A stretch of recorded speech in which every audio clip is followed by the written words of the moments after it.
It was a cold, gray morning when Officer Linda Hartley pulled up to the small detention center on the outskirts of the city. The walls were stained with time, and the flickering fluorescent lights inside made the place feel more like a forgotten corner of the world than a part of the justice system. Linda didn't mind. She liked forgotten places. People didn't ask too many questions there. And she didn't like questions. Especially about the way she felt about people like them. That morning, a girl had been brought in, just another case file, Linda told herself. Disorderly conduct. Resisting arrest. The usual.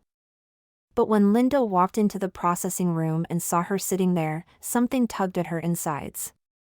She couldn't have been older than 17. Dark skin, tangled curls falling into her tired eyes, clothes torn from a night spent running from cops who never gave her the benefit of the doubt. Linda glanced at the name on the file. Jasmine Carter. She looked like every stereotype Linda secretly believed in. Trouble. Attitude.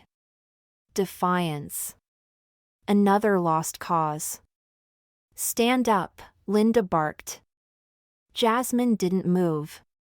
Linda hated that. The lack of respect. The way these kids acted like the world owed them something. Like rules didn't apply. I said, stand up. Her voice was sharper this time. Slowly, Jasmine stood. Her eyes met Linda's with a quiet rage, the kind that was born from years of being looked at like nothing more than a threat. Intake procedure, Linda said coldly. Shoes off. Jewelry off. And your hair, we gotta cut it. Jasmine flinched. What? You heard me. Linda gestured to the scissors on the table. You've got lice written all over you. Regulations. Jasmine looked like she wanted to fight. Linda almost hoped she would. But after a long pause, the girl just sat down in the chair. Linda grabbed the clippers. She told herself it was just protocol. But the truth was, there was something satisfying about moments like these. Putting people in their place. Taking control. The first buzz of the clippers echoed in the silent room. Jasmine's curls fell to the floor, piece by piece, like parts of her identity being stripped away. And that's when Jasmine spoke. Quietly. Like she wasn't even sure why she was saying it out loud. I never knew who my dad was. Linda paused, just for a second. Yeah. Join the club. No, I mean, my mom never told me. All I know is he was a cop. White. She said he wasn't a good man. The clippers stopped. Linda stared at the girl's half-shaved head. Her skin beneath the curls was smooth, delicate, like she hadn't been meant for this kind of world. Something cold crawled down Linda's spine. What's your mom's name? She asked, before she could stop herself. Carla Carter. For a moment, the room spun. Linda knew that name. From years ago. A call gone wrong. A woman who disappeared right after that night. Linda stepped back, her heart pounding in a way it hadn't in years. She looked at Jasmine again, not the criminal. Not the stereotype. Not the problem. But the girl. The girl who, by some cruel twist of fate, might very well be her daughter. The clippers slipped from Linda's hand and clattered to the floor. Jasmine looked up at her, confused. And Linda? Linda couldn't breathe. The weight of everything she'd been, the hate she justified, the power she'd abused, collapsed in on her like a building with no foundation. For the first time in her life, Linda Hartley felt small. Linda tried to speak, but the words wouldn't come. What could she even say? Sorry, I just shaved your head. Sorry, I've hated people who looked like you for as long as I can remember. Sorry, I might have ruined your whole life before even realizing you might have been the only part of me worth saving. Instead, Linda picked up the clippers, finished the cut with shaking hands, and left the room without another word. And Jasmine sat there, alone, her curls on the floor, never knowing how close she'd come to the truth she'd been searching for her whole life. Because sometimes, the people who hurt us most are the ones who are supposed to protect us. Linda spent the rest of her shift haunted. Every hallway felt narrower. Every face blurred. But Jasmine stuck in her mind like a splinter she couldn't dig out. That night, she couldn't sleep. She sat at her kitchen table, an untouched glass of whiskey in front of her, staring at old case files she had no reason to dig up again. But there it was, Carla Carter, 18 years ago. A domestic disturbance call. A mistake. A night Linda had buried so deep she'd almost believed it was someone else's story. She remembered Carla. The fear in her eyes. The way she left town days later without a trace. And now. Jasmine. It couldn't be true. Could it? But the dates lined up. The names. The rumors. The math. Linda spent the next day in a fog. Every word Jasmine had said replayed in her head. My mom never told me. All I know is he was a cop. White. She said, he wasn't a good man. Linda knew exactly the kind of man Carla meant. She decided she had to see the girl. Just once. To know for sure. Maybe to confess. Maybe to apologize. Or maybe just to look her in the eyes and pretend she wasn't everything Linda had spent her whole life ignoring. At lunch, she went down to the holding cells. Jasmine was sitting on her bunk, her shaved head bowed over her knees, her arms wrapped tight around herself like she was holding her pieces together. Linda cleared her throat. Hey. Jasmine glanced up.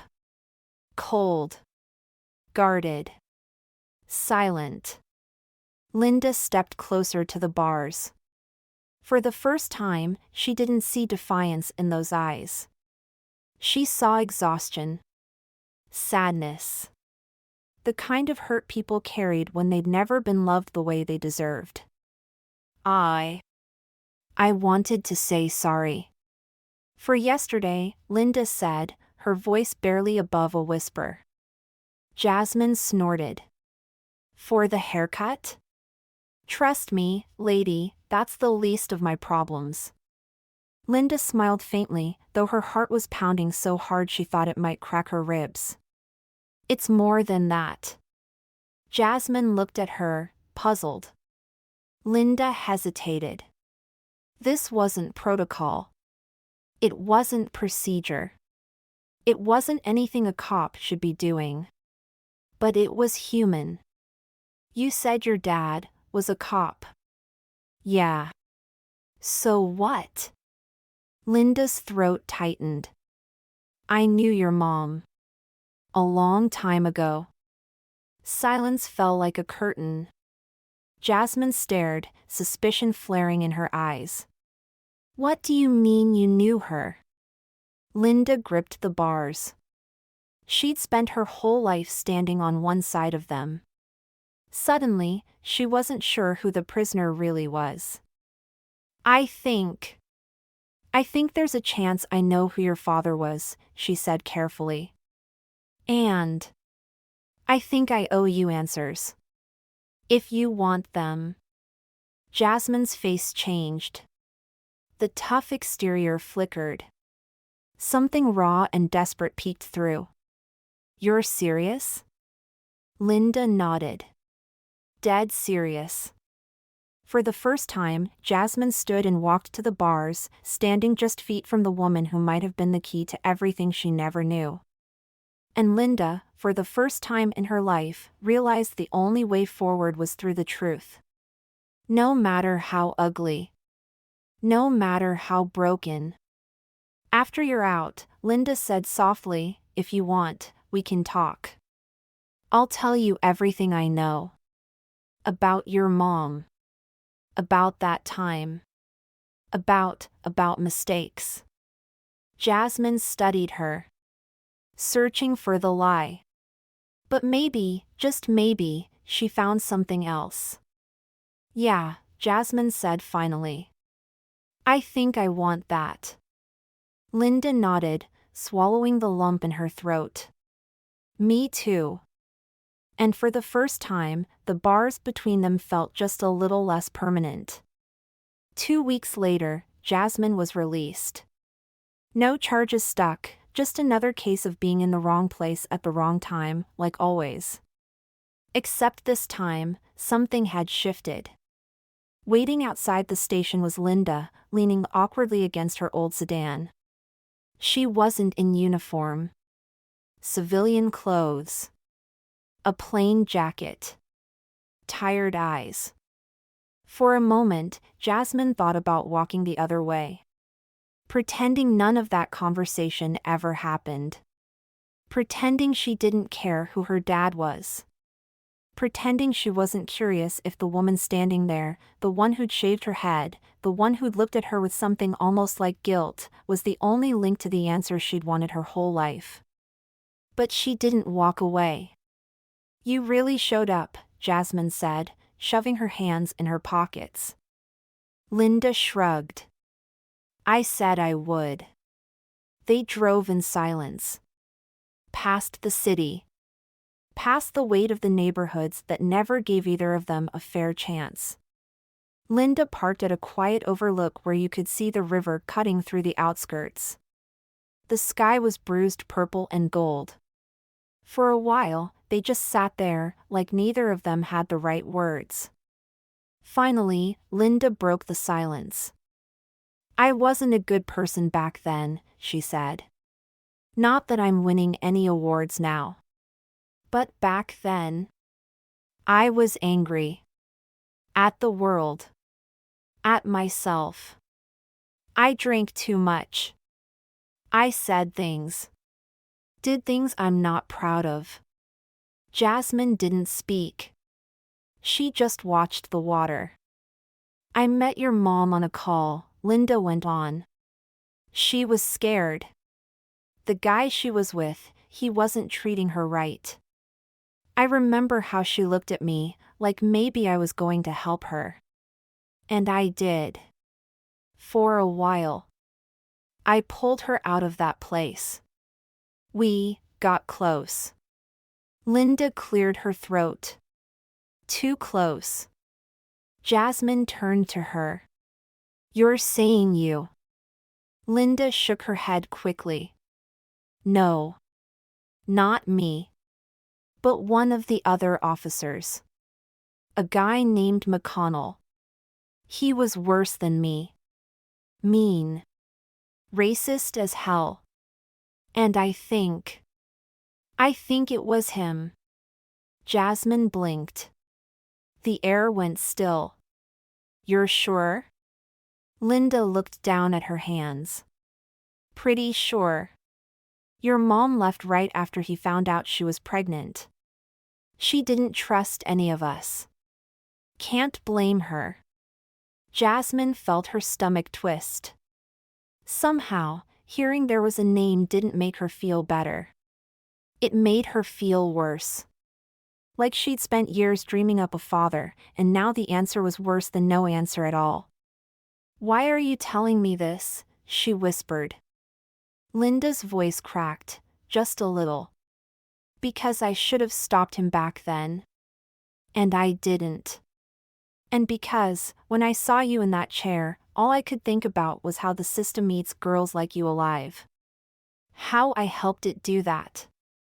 I can't change what happened, but I can tell you the truth. And I can be better now. If you'll let me. Jasmine looked at her for a long time. Really looked. And for the first time, Linda didn't see hate staring back. Just exhaustion. Grief. And maybe, just barely, the beginning of forgiveness. I don't need you to save me, Jasmine said quietly. I know. But I wouldn't mind if you stuck around. Linda nodded slowly. Yeah. I'd like that. The sun dipped lower. The river kept moving, like it always did, carrying the past away just a little more with every passing second. And for the first time in a long, long while, neither of them felt quite so alone. 6 months later. The same overlook by the river. Only now, it was spring. The trees were alive again, shaking off the cold. Jasmine sat on the hood of Linda's car, watching the water below, a notebook open on her lap. Her hair had started to grow back, soft curls framing her face, and she wore them with pride. No more hiding. No more shame. Just Jasmine. Linda showed up late, as usual. Carrying 2 coffees and a crumpled brown paper bag.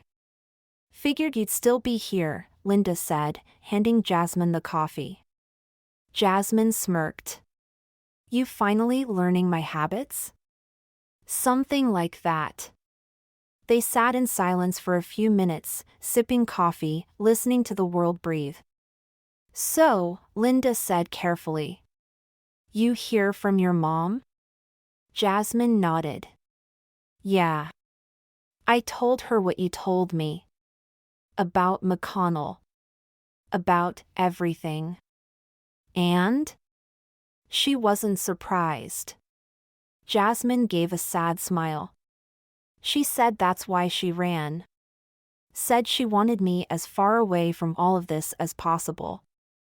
Linda swallowed hard. She did good. You're stronger than any of us. For a while, neither spoke. Then Jasmine looked down at her notebook. I'm writing about it. The whole story. About her, about me, about you.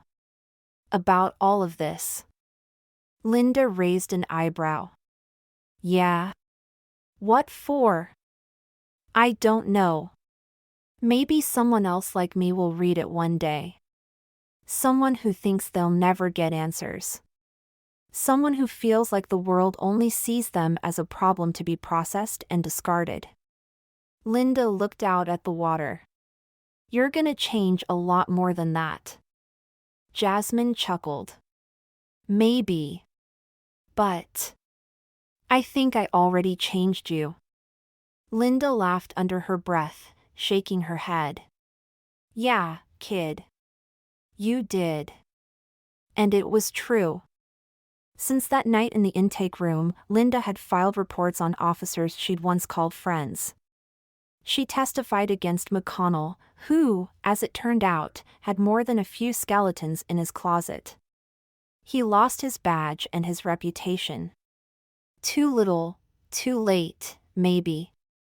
But it was something. Linda started attending community meetings. Volunteering in neighborhoods she'd once only driven through with her hand on her gun. It wasn't redemption. Not really. But it was a start. And Jasmine? She'd enrolled in community college. Studying criminal justice of all things. Figure the system could use somebody who actually gives a damn, she'd said the day she signed up. And Linda couldn't have been prouder. As the sun dipped low and the sky turned gold, Linda turned to Jasmine. You ever think about crossing it? She asked, nodding toward the old bridge that spanned the river. Jasmine looked up. Crossing what? The bridge. Leaving all of this behind. Starting fresh somewhere else. Jasmine thought about it, then shook her head. Nah. I think I'm supposed to build something here. You know? Not run from the past, but fix what's broken. Linda nodded slowly. Yeah. Me too. And for the first time in both of their lives, they felt like they were exactly where they belonged. Two people from opposite sides of everything. Building something new. Together.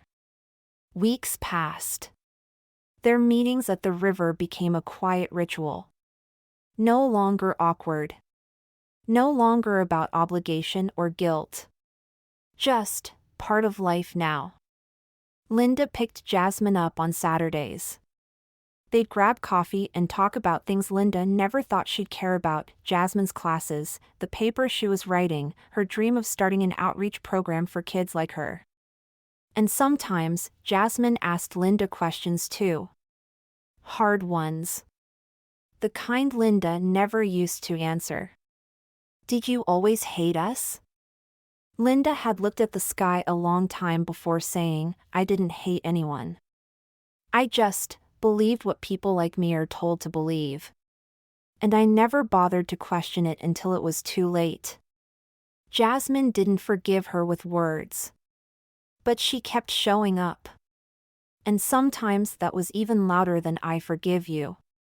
One evening, as summer crept in, Jasmine called Linda out of the blue. You busy? Linda glanced at the paperwork on her kitchen table.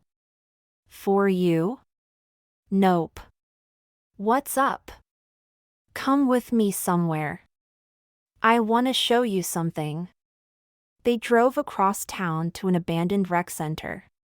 The walls were covered in graffiti, windows boarded up, the yard overgrown. This place? Linda asked. This is what you wanted to show me? Jasmine grinned. Yeah. I'm gonna fix it. Linda blinked. You're what? I talked to the city. The property's been sitting dead for years. I'm applying for a grant. Gonna clean it up, get the community involved, turn it into something real. A place where girls like me can feel safe. Where they don't get judged by their skin or how they look or who they are. Somewhere that sees us. Linda stared at the building, then at Jasmine. You're serious? Dead serious. And in that moment, Linda saw it. The whole vision. The impossible dream of taking a place the world had given up on and making it breathe again. Just like Jasmine was doing with Linda. You'll need help, Linda said quietly. Yeah, Jasmine smiled. I was hoping you'd say that. And so they got to work. Brick by brick. Saturday mornings spent scraping paint off walls. Linda using her old connections to get supplies. Jasmine rallying volunteers from her classes. Kids from the neighborhood showed up. People who'd never trusted a cop in their life started coming by just to watch Linda sweat through another layer of herself she didn't need anymore. By the end of summer, the rec center had windows again. The walls gleamed with new paint. Inside, they set up folding chairs, shelves of donated books, a space for homework help, and quiet corners for anyone who just needed somewhere to be safe. And above the front door, Jasmine hung a wooden sign. Burned into it, it read, The Bridge. Because that's what it was now. Not just a place. A way forward. For Jasmine. For Linda. For everyone who thought the past was too heavy to ever climb out from under. And every time Linda walked through those doors, she felt it. The weight lifting. The future beginning.